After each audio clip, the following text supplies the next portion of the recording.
Ito ang Bulkan Taal sa Batangas. Overlooking lang yun. So, ngayon, ito si Tagpuani. Hindi niya alam, binibidyohan ko siya.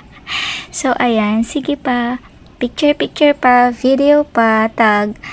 And, ayun nga. Kung makikita nyo, konting ikot pa ng camera. Overlooking talaga. Yan ang Bulkan Taal. Mga my love, hindi yan yung nasa unan makikita nyo na hindi yan yun. Yung nasa likod na parang flat na ngayon. Kasi nga, tapos na siyang diba, sumabog. So, yan yun. And, itong lakad namin na to, papunta na kami sa Ferris wheel side. Kasi sasakay nga kami doon. Kasama namin dito sila Mami Clota, sila Choy Arabo. Pero nauna na sila. At nakarating na nga kami sa lugar ng palaruan. Nanalo nga kami dyan. Yung hawak-hawak ni Tagpuani na panda na black. Pero hindi ko alam magkano ang ubos ni Mami Clota na pera para lang panalunan namin yan. Alam nyo ba, nakakatawa?